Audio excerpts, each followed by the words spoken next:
unanimous consent. The honourable member for Winnipeg Centre, and I'm hoping she did talk to the other parties. And if you seek it, I hope you will find consent for the following motion.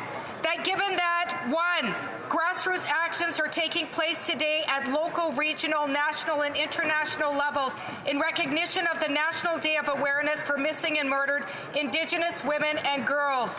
2, Indigenous women and girls still face unacceptable and rising rates of violence, with 56% of Indigenous women having experienced assault and 46% having experienced sexual assault, and 64% of First Nations and 65% of Métis women having experienced violent victimization, 42% of Indigenous women having experienced physical or sexual abuse during childhood, and Indigenous women being at least 4.5 times more likely to be murdered than non-Indigenous women.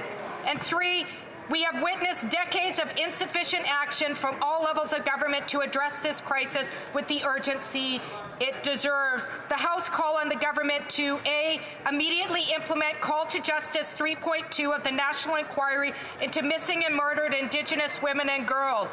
B, provide adequate, stable, equitable, and ongoing funding for Indigenous-centred and community-based health and wellness services that are accessible and culturally appropriate.